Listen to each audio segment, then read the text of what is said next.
Listen to a university teacher giving a lecture about emblematic buildings and answer questions 1 to 4.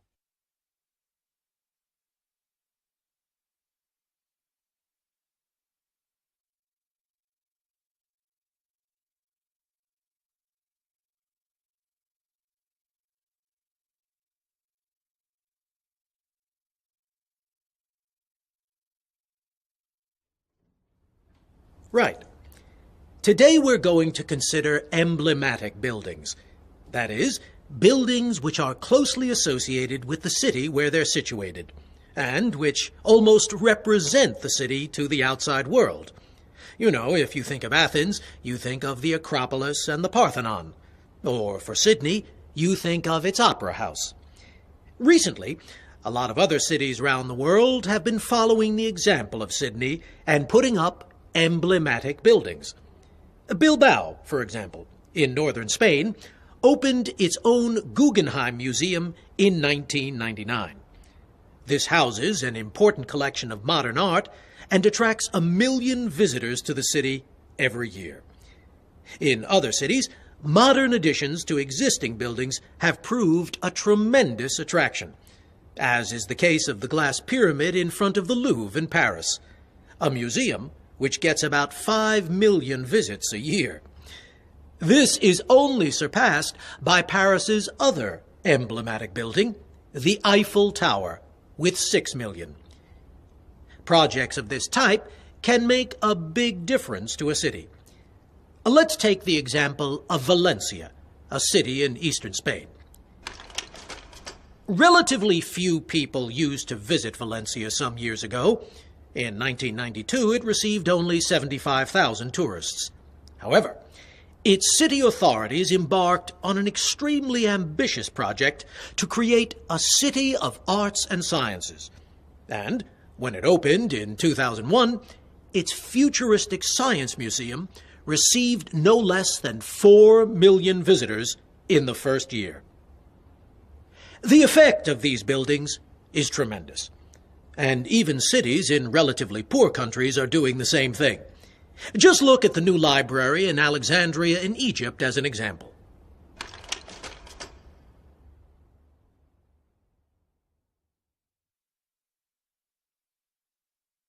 Before the lecture continues, you have some time to look at questions 5 to 10.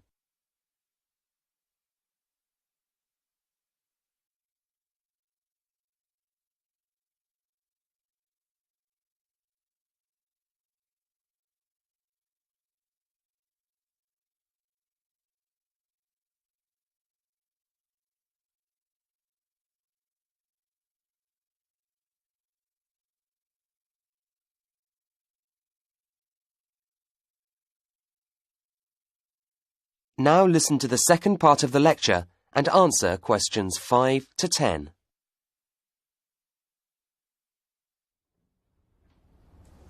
These emblematic buildings bring many more visitors to their cities, but that's only one of a number of benefits that arise. In Valencia, the city of arts and sciences breathed new life into a depressed industrial area of the town, and this has now become a prime residential zone, as well as a tourist attraction.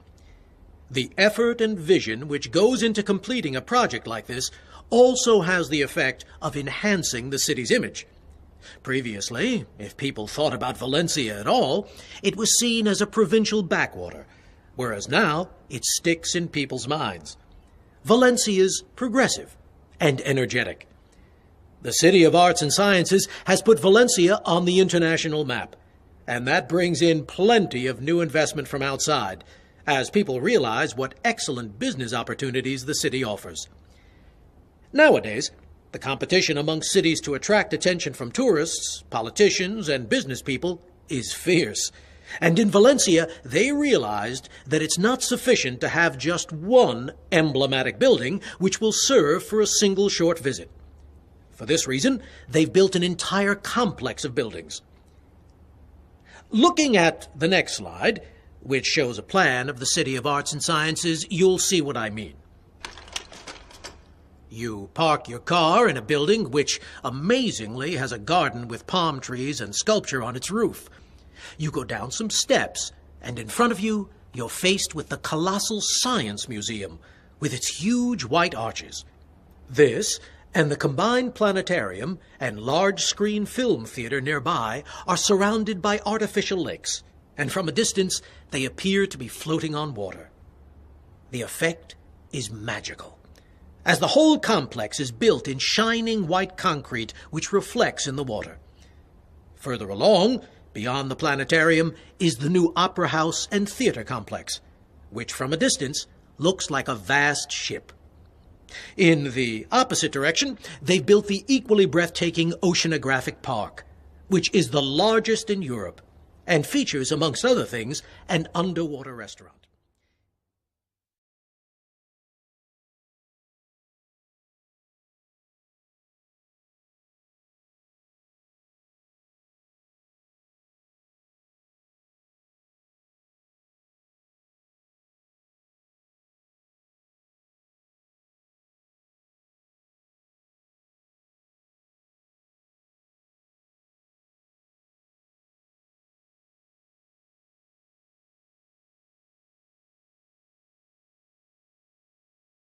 Section 2. You are going to hear a news broadcast about proposed developments in a local area and about a local college. First, look at questions 11 to 14.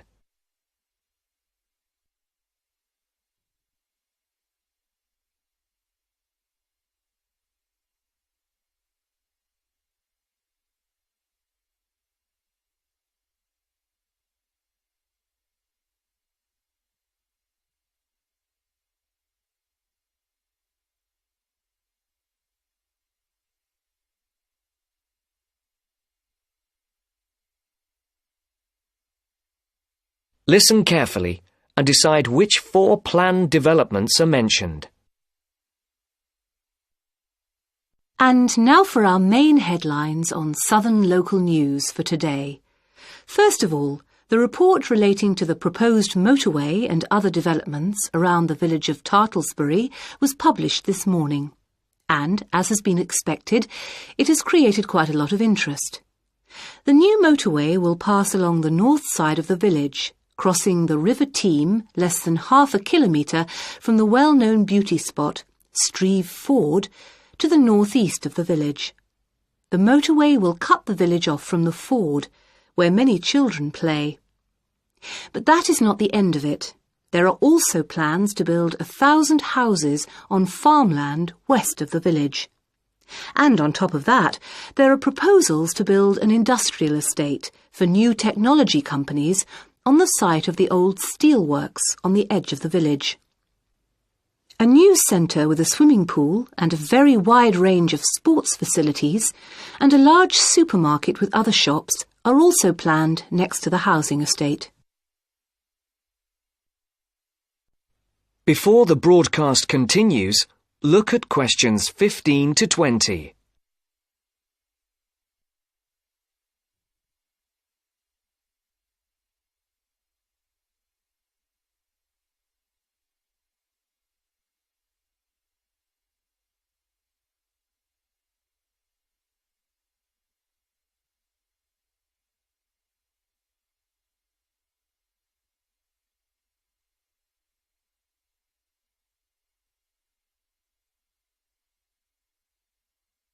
You will now listen to the second part of the talk. For questions 15 to 18, put a tick in either column A or column B for each of the people mentioned. For questions 19 and 20, decide which of the 4 alternatives is the most suitable answer and circle the correct letter. Mr. Jones, a local farmer we spoke to early today, is strongly against the plans. But the local council is pushing for them to be adopted in full. They say that new housing is needed in the area and that it is an opportunity to take advantage of government grants for setting up new technology developments. The mayor, Mr. Funn, says, "We must make every effort to do our part for the economy of the country and for the local people. This is a golden opportunity to put Tartlesbury on the map." Reactions to Mr. Funn's comments have been quick to come. Surprisingly, when we contacted the spokesman of the local conservation group, he was very much for the planned developments. But not all the local groups support the scheme. And, unlike the mayor, the local MP, Mrs. Wright, is very much against the planned developments. Mr. Khan, a local shopkeeper, had this to say. People are absolutely horrified at what is being proposed here. This is just a chance for some people to make money quickly. But I can assure you that if they think that local people are going to be a walkover, they have another think coming. Of course, we welcome the jobs that the new technology park will bring, but we feel that the large increase in housing and the proposed motorway will destroy the character of the area. I think this is a debate that is going to run on for quite some time, and we here on Local News will keep you informed. And now for something quite different. This year's exam results have just come out, and there are a lot of happy faces out there. It would seem that the number of young people going on to university from the local college in Upton, which is not far from Tartlesbury, has increased by 25% this year. All those who have applied to go to university or into teacher training colleges have found places.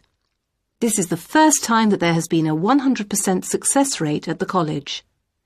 We spoke earlier to the principal of the college, who said she was very proud of all those who had achieved their aims, and she wished them every success in the future. There will be another news bulletin at 11 p.m. And for now, it's back to more music from around the world.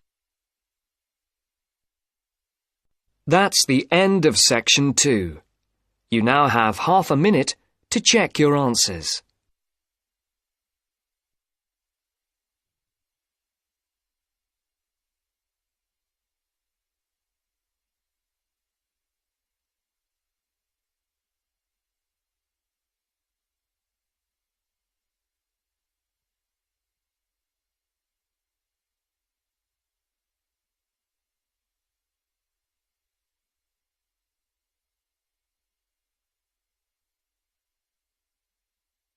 Now turn to section 3.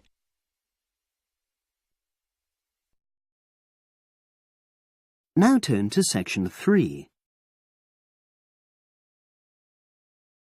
Test 4, section 3. You will hear 2 undergraduates doing a research methods course.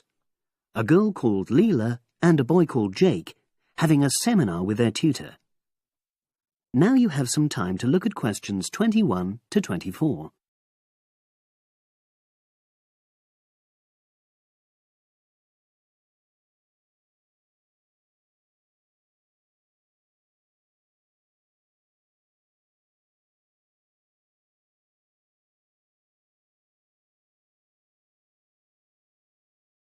Now listen and answer questions 21 to 24. So, the task I gave you both was to choose an article about a small-scale research project. Yes. You were then required to try to reproduce the research procedures in your own context, i.e. try it out for yourselves. Yeah, and that's what we've done. Great. So I'd like you to tell me a bit about the article and why you chose it. Well, the article's written by 2 university lecturers who had started using crosswords to help their students revise terminology for exams. And the crosswords were designed and set on computers. And we selected the article because, well, it seemed an accessible topic, even though we weren't familiar with the technique. You know, using IT to design crosswords for higher education. That's a good reason. So these lecturers wanted to see how well this innovation was received by their students. Yes. So how did you go about reproducing the research? Well, we drew up a list of terms from one of our own modules and designed a crossword for revising these terms. Then we asked our classmates to try out the crossword and give us feedback, their opinions on how they felt about using the technique. Was it easy to find participants? It wasn't easy at first, but then we convinced them that by taking part in the research, They were actually benefiting themselves by preparing for an exam which is coming up later this term. And it worked. Good. So how did you find out what the students thought about doing the crosswords? A questionnaire. The original article used a 2-page long questionnaire. There were lots of excellent questions on it, but the whole section on difficulties using IT is now obsolete. Old-fashioned, even though it had only been written a couple of years ago. So you designed a shorter version? Yeah. Then we sent it to the 40 students by email and got 28 replies. I was taken aback by the fact that everybody we talked to thought this was a good return. I mean, the responses were well written. You know, people had taken a lot of care, but I was really disappointed with the low numbers. Yes, an important lesson to learn for an apprentice researcher. Yeah. Now you have some time to look at questions 25 to 30.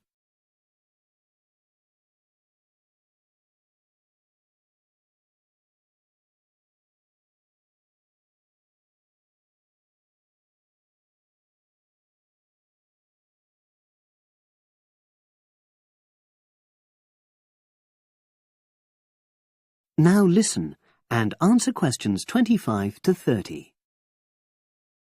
So what results did you get? Well, basically, the responses were extremely positive. The students said that doing the crossword on a computer helped them really focus on the work in hand and not be distracted, which is something that commonly happens with other ways of doing revision. Yeah, that was really clear. But something that struck me was that having fun hardly featured in their responses, nor did anything to do with spelling of hard words, which I thought would be an obvious benefit. No? Okay. Respondents also said that doing the crossword hadn't really increased their general motivation to study, but that it had highlighted the gaps in their memory so they knew what further work was necessary. Right. So how did your findings tally with those of the original researchers? There were lots of similarities, but... There were probably two main differences. We found that more males than females liked the technique, whereas the original study found the reverse. Also, our respondents said they wouldn't mind doing a crossword as a final official exam, whereas in the original study, students said they would hate doing it even if it meant having a shorter test. But of course, both sets of respondents said they'd be interested in doing more crosswords for informal purposes, revision, and so forth. Right. So let's have a think about the whole project and what you've learned from doing it. Well, it was very time-consuming. Yeah, and I don't think we managed that aspect very well. It could have been worse. I mean, we didn't have a lot of data, so we didn't have to spend ages processing it. And of course, we'd already done a course on numerical data processing, so there wasn't much new there. Yeah, that's true. Anyway, I think we designed our questions well so that they gave us manageable data. Yeah, it really helped having the original study to guide us, as it were. And that helped us to see what a good research instrument is. What a good questionnaire should be like. Absolutely. We got a lot from that. But when we were writing up the project, I'm not sure whether we'll know how to acknowledge the work of the original study. You know, our referencing. No, that's something we'll both have to work on in the future. Actually, that part's been great. Finding ways to share and support another person. That's the real plus from the project, learning ways to do that. Well, it's obviously been very successful. That is the end of section 3. You now have half a minute to check your answers.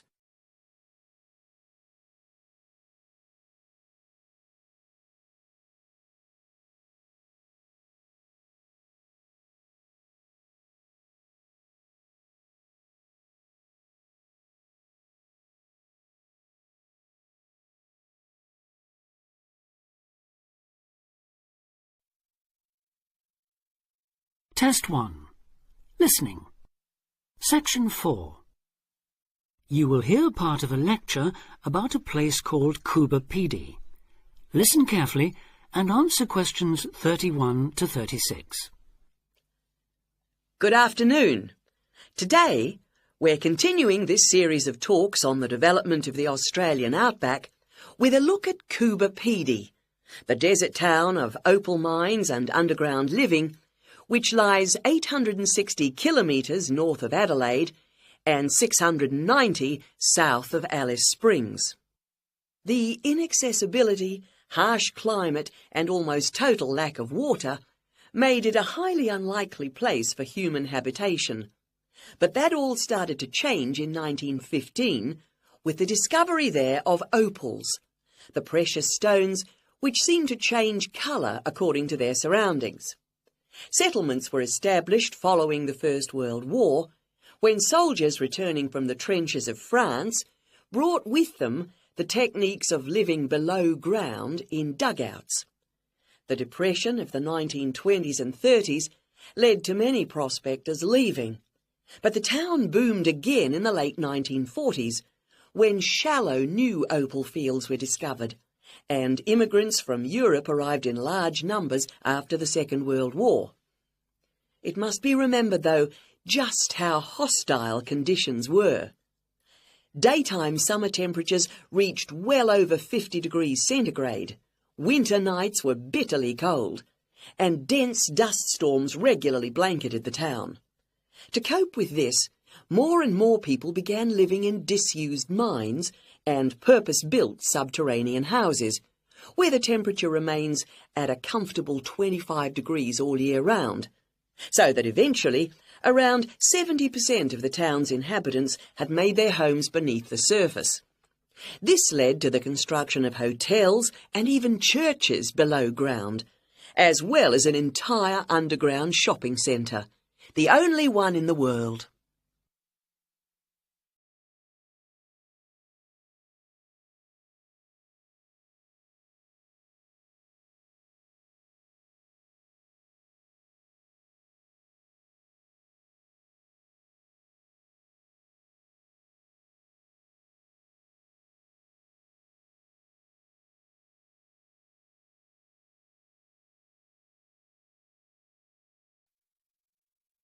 Test 1. Listening. Section 4. Now answer questions 37 to 40. Perhaps not surprisingly, this has now led to the emergence of a secondary industry, tourism. Increasing numbers of visitors come to see the tunnels and the caves with their ventilation shafts, the weird machines lying about in the town, and, just beyond it in the scorched red desert, the conical hills thrown up by the world's biggest opal mines. It's a logical stopping place for travellers too. The nearest town to Coopapedy is Woomera, in the prohibited area once used for launching space rockets. But even that is an enormous distance away. Within the town itself, there are plenty of hotel rooms and a number of ethnic restaurants.